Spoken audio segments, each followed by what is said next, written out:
ჩვენი პირველი სტუმარია ნიკა მელია, ის წარმოადგენს ნაციონალურ მოძრაობას, არის ამ პოლიტიკური პარტიის პოლიცსაბჭოს თავმჯდომარე, ის საკუთარი სახლიდან გვერდება, იმიტომ რომ სხვა მოძრაობების უფლება მას აქვს შეზღუდული. ხომ ასეა ნიკა? მოგესალმები. მოგესალმებით. ასეა, ჯერჯერობით ასეა. დიახ. მოგესალმებით, მადლობა. შესაძლებლობისთვის. ნიკა, მინდა კითხო, დღეს რამდენიმე სტუმარს დაუსვიე შეკითხვა. ზაფხული იწურება და ყველა აღიარებს, რომ რთული ზაფხული გამოდგა. თქვენთვის ეს არის თუ არა რაღაც ტიპის ნიშანი, როგორი საარჩევნო წელი იქნება ქვეყანაში? დიახ, ჩვენ დავინახეთ ნამდვილად, რომ ცხელი რბილად რო თქვა, ალბათ ჯაკი და არ დამთავრებულა. პოლიტიკური ზაფხული, პოლიტიკური არდადაგები წელს არავის არ ჰქონია და ეს კიდევ 20 ივნისის შემდეგ ჩანდა უფრო ნათლად, რომ ეს ასეც იქნებოდა. რა თქმა უნდა, ქართული ოცნება არის უკვე საარჩევნო კამპანიაში ამოყო თავი მან უკვე, თუმცა რასაკეთებს მე თავდარავთ წარმოდგენა და ჩვენს ოპოზიციურ პარტიებს, ყველა იმ პარტიას, ვისაც ახლა რაიმე პრეტენზია აქვს პოლიტიკურ ველზე, ახლა მე მგონი 2019 წელს ამ ყველაფრის შემდეგ, კიდევ ერთხელ განსაკუთრებით 20 ივნისის შემდეგ არანაირი არდადაგების მოწყობის უფლება არ გვაქვს. რა თქმა უნდა, იქნება კიდევ უფრო ცხელიც და მძიმეც სამწუხაროდ ბევრისთვის ალბათ პოლიტიკური ვითარება ქვეყანაში, მაგრამ ამის გარეშე არ გამოვა, იმიტომ რომ ხელისუფლებამ ძალიან მკაფიოდ გამოგვიზანა უამრავი გზავნილი, რომ ესეთიო როგორიც ვარ და ასეთი მიმიღეთ თუ მიმიღეთ. აი როგორი არის ის? ნიკა, ის ბოლო პერიოდში ხელისუფლების წარმომადგენლები მუდმივად საუბრობდნენ ხელწერაზე და ბუნებაზე. რა იყო მათი ხელწერა, რა იყო მათი ბუნება? ოცნება არის წინა საარჩევნო კამპანიაში უკვე ამბობთ თქვენ, აი რა სტილი აჩვენა მან, რა ბუნება, შეიცვალა თუ არა ხასიათი, იმიტომ რომ მთელი აი ამ კითხავთ აუცილებლად დავაზუსტებ, უბრალოდ მინდა რომ ეს თქვა ჩემი დაკვირვებაც გაგიზიაროთ, ის რაღაც უფრო შემტევი გახდა, ვიდრე მანამდე იყო, თუმცა რაღაც უკან დახევის მომენტებიც აქვს. მაგალითად, ჩანდა რომ მაგალითად სურდა თქვენი დაკავება, მაგრამ მოხდა ისე როგორც მოხდა აი ამ შეზღუდულობის მიუხედავად, რომელშიც თქვენ ხართ. აი გვარამიას წინააღმდეგ წამოწყებული საქმეც აშკარა კითხვის ნიშნებს ატარებს, მაგრამ იქ რაღაც გირაოზე არის ლაპარაკი, ჯაფარიძე ხაზარაძის შემთხვევაში, ანუ ეს თქვათ არის მკაცრი ხელის რაღაც ტენდენცია შეინიშნება, მაგრამ ბოლომდე არ მიჰყავს საქმე. აი რა სტილი დაინახეთ თქვენ მისი მოქმედების? კი ბატონო. ისინი ჯერჯერობით რაზგულისხმობ საარჩევნო კამპანიას დაწყებაში, საარჩევნო კამპანია დაიწყო ქართულმა ოცნებამ ომის თემით სპეკულაციით, სამწუხაროდ, ძალიან ჯერჯერობით ომი არის საშინელება, მაგრამ კიდევ უფრო საშინელება არის ომით დაშინება საკუთარი მოსახლეობას და ამ ყველაფერს ჩვენ თვალყურს ვადევნებთ. ეხლა ის რაც მე ვიცი, რომ სხვა ტელეკომპანიის წამყვანებს განსაკუთრებით არსი ამოვნებს, სხვა ტელეკომპანიის ხსენება ეთერში მაგრამ მოვახსოვრო, რაც გუშინ წინ ტელეკომპანია იმედმა და მე ჩემი მეგობრებმა მოუწოდა უყურე აუცილებლად გადავახვიე და არ დაგიმალავთ რა, მთელი 25 წუთის განმავლობაში ვილანძღებოდი. აი NTV-ზე რო გასულიყო და ORT-ზე რო გასულიყო მსგავსი ფილმი, ხომ? სადაც ქართული მხარე გამოდის ომის ინიციატორად და დამნაშავედ, იქაც კი აღშფოთდებოდი რომ მეყურებია, მაგრამ აქ ეხლა ერთ-ერთ თავად ტელეკომპანიის ეთერში ქართული, ასე თქვა, გამხმოვანებელი 25 წუთის განმავლობაში, როგორც აღმოჩნდა ბატონი ვალიაშვილი, ნიკა ვალიაშვილი, რომელიც არის, არ ვიცი, იდეოლოგი როგორ შას ამ ქართული ოცნების, ხო? ეს აღიარებს რომ მე ვარო ავტორი ამ ფილმისა და დავაზუსტებ უკაცრავად მაყურებლისთვის, ეს არის იმედის ეთერში გასული ფილმი ომზე, რომელსაც დღეს ნაციონალურ მოძრაობაში გასული ფილმი, სადაც ითხოვდა ამ ფილმის ავტორის დაზუსტებას, იმიტომ რომ ფილმი არ ატარებდა აი ამ მაიდენტიფიცირებელ ნიშნებს, ვისი მომზადებული იყო და ნიკა ვალიაშვილმა, რომელიც არხის დირექტორის მოადგილეა, თქვა რომ ფილმის პროდიუსერი ვარ მე, ავტორი მერაბ მამარდაშვილი, საზოგადოება და ასე შემდეგ და სიმართლე არის ამ ფილმშიო. მე გამოგიტყდებით, არ მინახავს ეს ფილმი, მაგრამ რაღაც დაახლოებით სულისკვეთება ამ ფილმის ჩემთვის გასაგებია. რაღაც ფრაგმენტი და ვხედებ. მე გეტყვი მე მაყურებელს ვეტყვი, ენით აღუწერელი, მართლა გაუბრაზდი რა ხალხო, აი გარდაგიმოვა და დედას ვიგინებოდი 15 წუთი 35 წუთის განმავლობაში რა. აი საოცრება ვნახე და მე მსგავსი ფილმი არსებობს და ისიც ვნახე, ისიც არ მქონდა ნახე, NTV-ზე რომელიც გავიდა და ერთ-ერთი უბრალოდ აქ იყო ქართულად, იქ იყო რუსულად და ამათმა გააკეთეს. ლალია შულება და ლაშა ნაცოშულა ბიზინა შულება გააკეთეს. აი მე-15 წუთზე მაგალითად აი პირდაპირ ფილმის სოლობისას ეს ფილმი ამბობს და ამის შემდეგ რუსეთს სხვა გზა არ ქონდა რომ გაეხსნათ ცეცხლი. პირდაპირ დაგმადანაშაულა ომის წამოწყებაში ხახო? ომის წამოწყებაში დადანაშაულება ეს ერთი საქმეა, ეს ადრეც დამახინჯებული ის არის რომ რაღაც დაჩაგრული რუსეთი, რომელსაც სხვა გზა არ დაუტოვეს, აი ეს ტენდენცია იყო სიახლე ყველა. მე არ მინახავს გავსი, არა დიანა, არ მინახავს ფილმით, ახლა არასოდეს არ გაუკეთებიათ და არ უკადრებიათ ეს. პლუს ამ ფილმის პარალელურად რა საუბრობენ, ხო? რასაც საუბრობენ ის ფილმად აქციეს, ხო? და ამ ყველაფრის სამართლების საფუძველს ქმნიან რეალურად ძალიან ბევრისთვის, რომ აღიარონ ცხინვალის რეგიონი და აფხაზეთი დამოუკიდებელ სახელმწიფოებად. ეხლა ჩვენთანს თუ ასე ვადანაშაულებთ, რომ ომი თუმცა ჩვენ დაგვიწყია და ჩვენ დაგვიბომბია და ამ ყველაფერს 25 წუთიან ფილმს ვუძღვნით, სადაც ქართული ოცნების დეპუტატებიც მონაწილეობენ. ეხლა რა არის ღალატი, საერთოდ დეფინიცია ღალატის, აი როგორ წარმოუდგენიათ რა არის ქართული ოცნებას.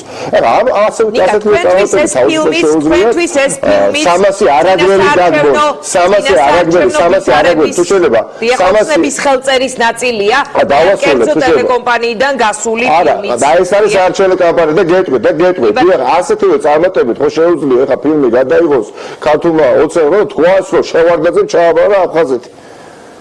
იელცინს. და თუმცა ყველა დაღრულა ჯარისკაცები, ქართული ჯარისკაცების სისხლი. ასეთივე წარმატებით შეიძლება უფრო შორს წავიდეს უკან წარსულში ისტორიაში და თქვას, რომ 300 არაგველები თურმე ყოფილა მსხვერპლი. თურმე წანისის ომში თურმე რო დავმარცხდით, იქ მეფეს ბრალეულობა იყო ქართველის და ასე რას დაგავს ახლა საქმე ხა რაგით რა ხა 200 წელიწადია ომში ვარ პრაქტიკულად ამ აგრესორთან და ხელისუფალი მოგვევლინა 2012 წლიდან და 2019 წელს ყველა ღირებულები ჩამოიქცა, რომელიც ფილმებს იგებს უკვე და მეუბნება რომ ეს რა ჩვენ დავიწყეთ ომიო. და რატო ვაკეთებს ამას იცით? იმიტომ რომ არც ერთი მიზეზი აღარ არსებობს საზოგადოებაში იმისათვის რომ ხალხმა ქართულწებას მხარი დაუჭიროს და აი ეს იპოვა საკითხი, ომის საკითხი, რითიც აშინებს საზოგადოებას და ეუბნება მე ომი მაინც ხომ არ დამიწყიაო. აი მათო ხო ომი დაიწყესო და მე იმიტომ რომ დავწერ ეს არის ხოჩასაჭირი, რასაც აიგება ოცნების სტრატეგია წინასწარ. რა თქმა უნდა, მეტი არაფერი, რა თქმა უნდა, კამპანია ხელშესახებად ჩანს, ხელისგუზე დევს. ეს არის კამპანია ხალხო. კამპანია, არა და ეხა ღმერთი ჯული ეხა ჩვენ ვიყავით ეხა ხელისუფლება რა თქმა უნდა ყველაფერს აკეთებდა ჩვენს მეზობელ ქვეყანასთან ნორმალური ურთიერთობის დასამყარებლად, ხო?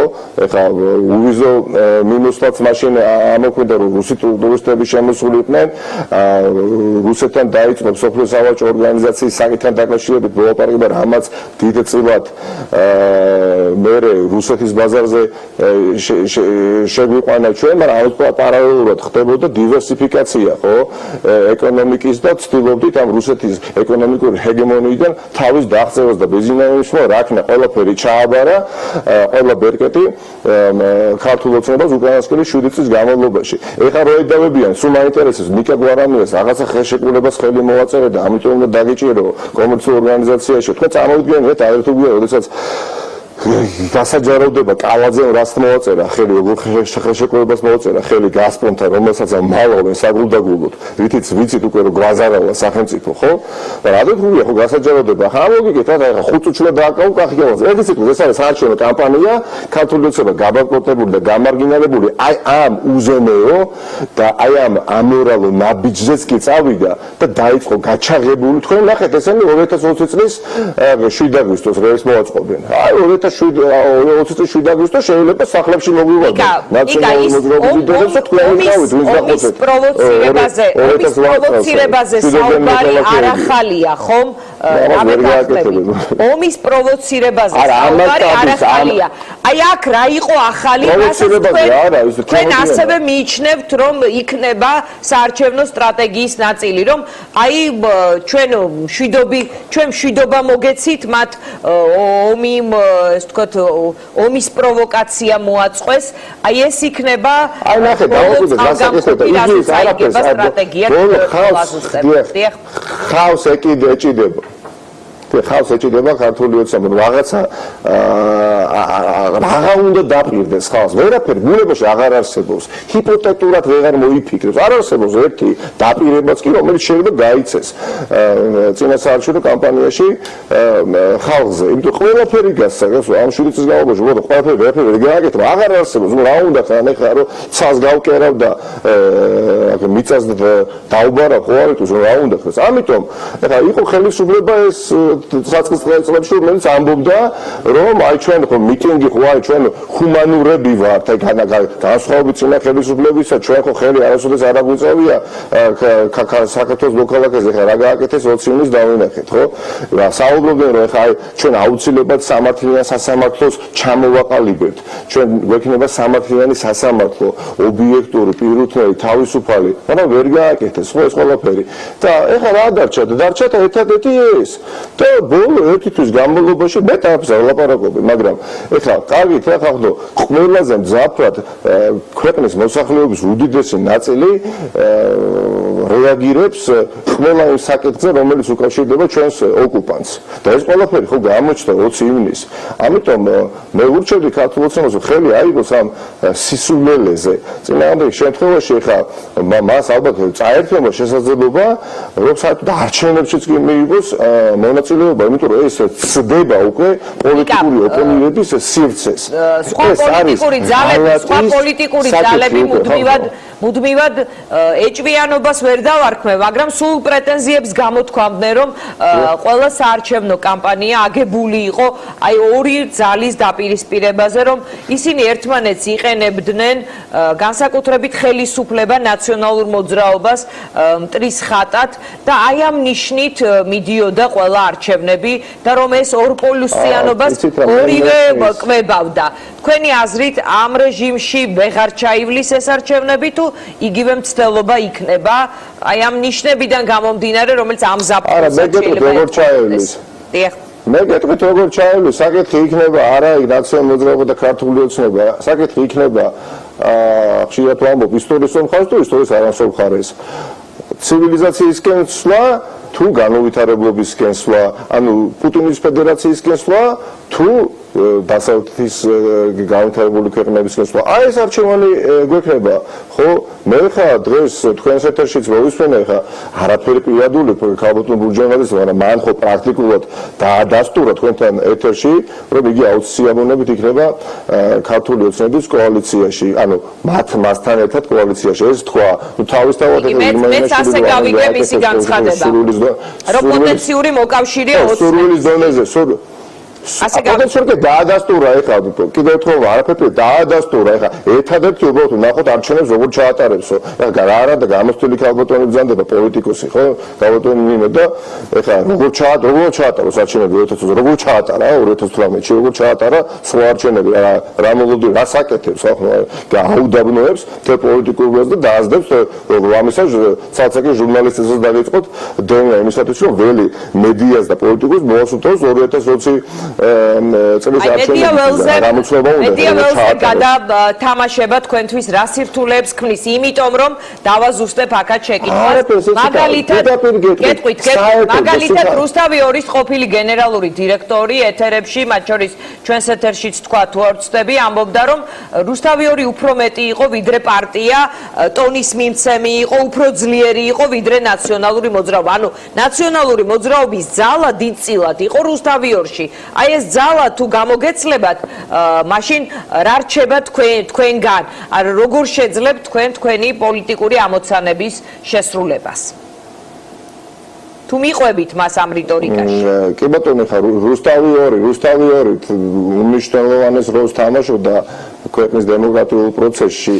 ყოველ შემთხვევაში თუ კი რაღაცა გადარჩა მედიის რუსთავი 2-ის თქვენი და კავკასიის და რამდენიმე ესეთი ობიექტური მედია საშუალების წყალობით და მეცადინეობით, მაგრამ ეხა ისო თუნდაც ნიკას კი არა, მაგრამ არავის არ დავითახები ის თუ ეხა ნაციონალ-მოძრაობა რუსთავი 2 არც ნაციონალ მოძრაობის სახელს აკეთებდა და არც საკუთრებული რომელიღაცა პარტიის თავისი ღირებულებები და პასუხობები ჰქონდა და ამას ემსახურებოდა და უმნიშვნელოვანეს როლს თამაშობს. მაგრამ მე თავის დროზე ვერ ხედავდი პრობლემას სიმართლე გითხრათ, საერთოდ ყველა არხი ამოქოლოს 21 საუკუნეში ვართ და ტექნოლოგიები საკია ერა არის ტექნოლოგიური შეუძლებელი არის არ არსებობს ჩვენ სათქმეს მივიტანთ ამ არჩევამდე აუცილებლად ამიტომ თავშივე ყოველთვის ვფიქრობდი რომ კი ბატონო გართულდება კი ბატონო როდესაც ესე მეინსტრიმული არხი იხურება და არ იხურება მაგრამ აღარ არის ოპოზიციურად განწყობილი რთულდება მაგრამ აპატიეთ რა ხა იოვარდებით დაფენილი გზა არ ქონია 2012 წლიდან და არც გვექნება და უნდა მოვიდომოთ კიდევ უფრო მეტი მაგრამ ის რო ეხა იცით რა ნაციონალ მოძრაობა ვიღაცაზე იყო დამოკიდებული არ დაგეთანხმებით არ ექნებოდა რუსთავი 2 სხვა შესაძლებლობებსაც გამოვნახავდით და გამოინახება აუცილებლად კერკლინის ქალამნებს ჩავიწვევთ ტელეფონს დავიჭერთ ხელში და შევძრებით სოციალურ ქსელში და ფეისბუქში და ხომ იცით რომ ტელევიზია არის ფართოდ მოხმარების გაკეთება ხო ხარ გაკეთება აკეთებს გასაგებია ნიკამ აი კიდევ დავავყარო ჩემი არგუმენტი გავსაგები ხო 2012 წელს ხო ეხა ტელეკომპანია იმედიც და ტელეკომპანია რუსთავი 2-იც ვიზე მუშაობდა მაუწყებელი ვიზე მუშაობდა ქართულ ოცნებაზე მუშაობდა და ნაციონალურ მოძრაობაზე მუშაობდა ჰქონდათ ერთნაირი ვიორსტკები ეგრეთ წოდებული განრიგი საინფორმაციო არ იყო მაშინდელი ოპოზიციის ხარდაჭერი ხო რბილად რო ვთქვათ და შედეგი როგორ დაფიქსირდა 2012 წელს ხო მოიგო იმან ვისაც ჰქონდა არ ვიცი კავკასია ვის ბაშ თქვენ არ არსებობ ტელეკომპანია მაესტრო და ასე ხო ნუ მაესტრო ამიტომ აი ნათელი მაგალითი თუ როგორ გაიმარჯვებს ოპოზიცია 2020 წელს რაც არ უნდა მოხდეს იქნება ბევრი ტელევიზია გაკეთება ერთი გაკეთება მეორე კიდევ რასაც ამოსებენ ხომ კარგი თუ არა და ეხა ჩვენი მიზნებისა და ჩვენი ამოცანებისგან ხელს ვერ აგვაღებიოს ბიზნესმენიშვილი იმიტომ რომ ძალიან მნიშვნელოვანი არის თუ არა ძალიან მნიშვნელოვანი იმის ცოდნა ამ მომრჩევლისთვის თუ ვისთან დაჯგუფების პერსპექტივას ხედავთ თქვენი პოლიტიკური ძალისთვის, იმიტომ რომ ხელისუფლებაც აღიარებს, რომ კოალიციური მთავრობის ალბათობა არსებობს მისთვის, ის მაინც პირველ ადგილზე ამ ეტაპამდე კვლევებითაც და საარჩევნო შედეგის თვალსაზრისითაც. აი სხვებისთვის ალბათ მით უმეტეს დგას ასეთი აუცილებლობა, ასეთ პერსპექტივას განიხილავს. აი თქვენ ნაციონალური მოძრაობის ერთ-ერთი ლიდერი, ვისთან ხედავთ თქვენ თავს, იმიტომ რომ დღეს მე ამ თემაზე სხვა ლიდერებთანაც საუბრობდი, მათ შორის გიგი უგულავასთან და მასთანაც ვახსენებ მაგალითად გიგა ბოკერიას განმარტება, რომ ის შეეცდება უბიძინოთ და მათ შორის მიშა სააკაშვილის გარეშეც საკუთარი მიზნების მიღწევას. აი თქვენ ვისთან ხედავთ სამომავლოდ თქვენ თავს? პირველ რიგში ხალხოთ პრაგმატულად სწორი არ იქნება ხო თქვათ ერთი წით ადრე აწაიწა ნახეთ საერთოდ ეხა არჩევნებამდე მივივალთ რა უახლოდ გეუბნებით ეხა არიან პოლიტიკური პარტიების რიგი წარმომადგენლები რომლებიც რაღაცას იტყუებენ და დააყოლებენ აუცილებლად შვიდობიანად აუცილებლად გასაგებია ეს შვიდობიანად გვინდა ჩვენც გიჟი კი არა ვარ ეხა რატომ უნდა მინდოდეს ის რა ქვია ჩხუბი ყველი წევილი შვიდობით მინდა მაგრამ ეხა შვიდობა გვაქვს ეხა ჩვენ შვიდობა გვაქვს ხა ჩვენ თქვენ და ზემოთ დავისვით კითხვა და რასთან გვაქვს საქმე რეალურად ხან სუსტია ხან ძლიერია ქართული ოცნებდა გზადაგზა ხო არ ცვლის თავის ბრუტალურ გადაწყვეტილებებს არა ასოს იმიტომ რომ გვარამესთან მიმართებაში ხო, არა, გალავნის მართებაში მან ასეთი გზა აიჩია, რომ განგრძობადი გახადოს ეს პროცესი და ნახოთ კიდევ როგორ დაამთავრებს ჩვენთან დაკავშირებითაც უბრალოდ ბოლო წამს გადაწყვეტა შეეცვალა მიღებული გადაწყვეტილება და რა რისთვის ამაზე ბევრი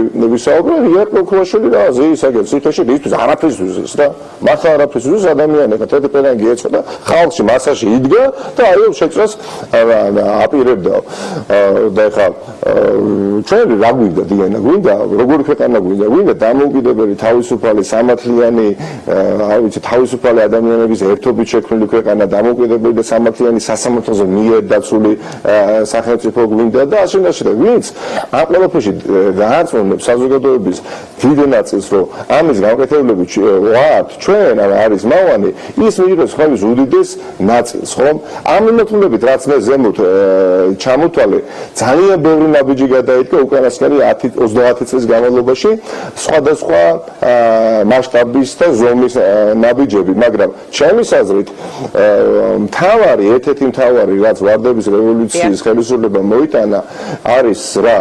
არის შემდეგი რომ ხალხს ანუ დღეს ჩვენ ყველას ჩამოგვიყალიბდა აი დაუოკებელი მოთხოვნილება სამართლიანი სასამართლოსი. მოდი ვაღიაროთ ეხლა ეს მოთხოვნა 2003 წელს არ არსებობდა. ვარდების რევოლუცია მოიტანა ეს თუ ვარდების რევოლუციის შემდეგ და შემდეგ გავძაბრებული მოთხოვნილებაა.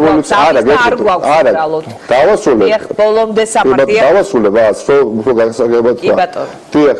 რა თქმა უნდა, ხა მას შემდეგ რაც უამრავი რეფორმა გატარდა ხო განათლების სფეროში, გამოიქვა კორუფცია, იქ რაღაცა ხუთჯერ ეკონომიკა გაიზარდა, 10ჯერ ბიუჯეტით 11ჯერ პენსია რაღაცა ხო?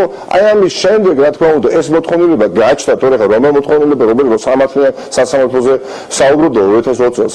2 წელს ხალხი ამ ქალაქში დავიბადე და გავიზარდე და ზუსტად ვიცი ხა თავისუფლების მეტროდან რომ ამოხვიდოდი ჭონქრების ქუჩამდე ან გეწფეოდა ჯინსები, ან გეწფეოდა ბოტასები, ან არა, ხო? ჩვეულებრივად ეხა ადამიანების გატაცება, უშუქობა, usinatlობა ეს იყო, ხო, გადავრჩე და არავინ ამას არ აპროტესტებდა. ის რომ ეხა ვერაზე 2020 წელს შუქი არის და ბერესის ქუჩაზე ასეთი ვერელი არ გამოდიოდა ქუჩაში და არა, ნახეთ, მაგრამ არა, ერთერთობით, მაგრამ ძირითადად სასამართლოს მოთხოვნილების? არა მე რას რითი დავიწყე ხო? ეხა სამართლიანი სასამართლოს გამოცდილება არც 90-იან წლებში ქონია. არც წინა ხელისუფლების დროს ქონია, არც მით უმეტეს საბჭოთა კავშირის დროს ქონია ამის გამოცდილება და არც მეფის რუსეთის დროს ქონია. არ ქონია ხა ობიექტურად ხო? მაგრამ ეს ხელისუფლება რისთვის მოვიდა ხო?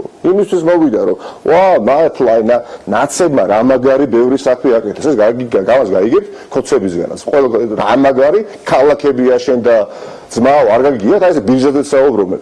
ეხლა ფულს აღარ შეაწერენ ბიზნესს მაგალითად ჯიხური თუ გიგას იქ ფული არ უნდა გადაუხადო ბიზნესმენს უბნის ძველ ბიჭს თუ ჩააბარებს ხობელი ახალგაზრდა ნიჭიერი სამედიცინო უნივერსიტეტში ფული არ უნდა გადაიღოს ეს ყველაფერი მაგრამ არ სამართლიანი სასამართლო ვერ გვაღირსეს და ერთი ამათ დედაცვატირე და ამოვატყეს პანღური ხო ეხლა რა შედეგი მივიღეთ ნიკა მარტო სამართლიანი სასამართლო ხომ არ ყოფილა თქვენ თავად ახსენეთ ერთხმაში მოლაპარაკე მედია და ასევე ადამიანის უფლებები გასაგებია სერვისები გაიმართა ქვეყანას დაემსგავსა ამ ხრივ გეთანხმებით მაგრამ ადამიანის უფლებები და უამრავი პრობლემა მოდერნიზდა ხო ქვეყანა მოდერნიზდა ხალხო მოდერნიზდა ამას ვერ უარყურს დემოკრატიის პრობლემა იყო რა თქმა უნდა მაგრამ სასამართლო დამოუკიდებელ პირველ სასამართლოზე არის დამოკიდებული ყველაფერი მიშა სააკაშვილის თავარი ისე რომ გზავნილი 2003 წელს რა იყო გაგახსენეთ ვაპატეთ რომ მოვუწეთ ესე რა იყო დავამარცხეთ კორუფციას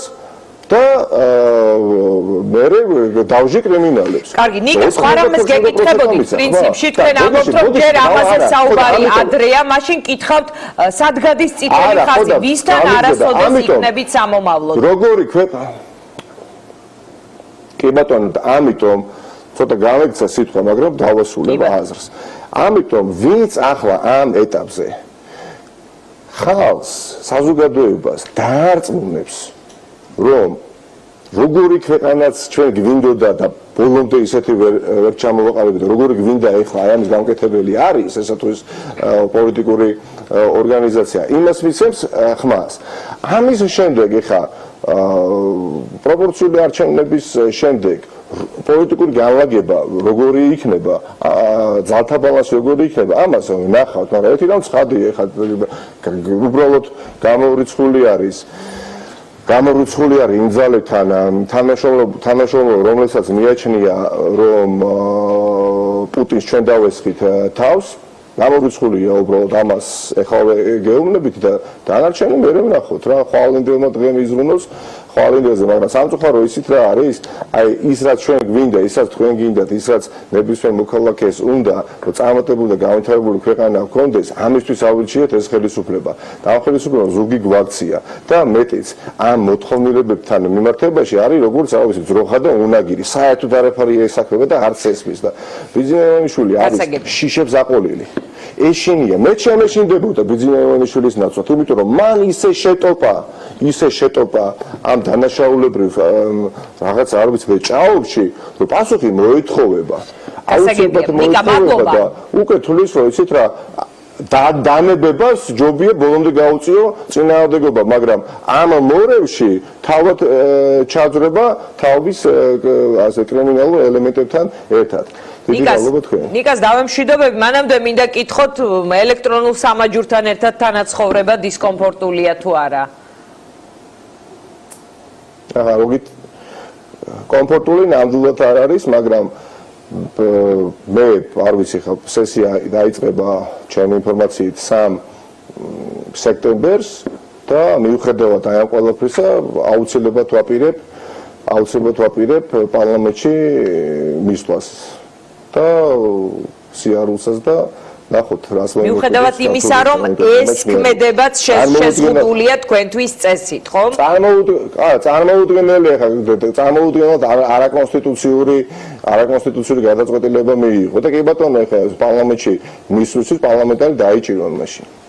და ხა ჩარი დაფარონ ეს ქვეყანა და მადლობა. არ ჩანიშნეს უბრალოდ არც ერთი სხდომა 21 ივნისის შემდეგ თორე ახალგაზრდებს ვაპირებდი მისვლა. გასაგებია 3 სექტემბერს ამ ინფორმაციით პარლამენტის სხდომაზე ნიკა მელია მივა თავისი ელექტრონული სამაჯურით. მადლობა მე მას დავემშვიდობები.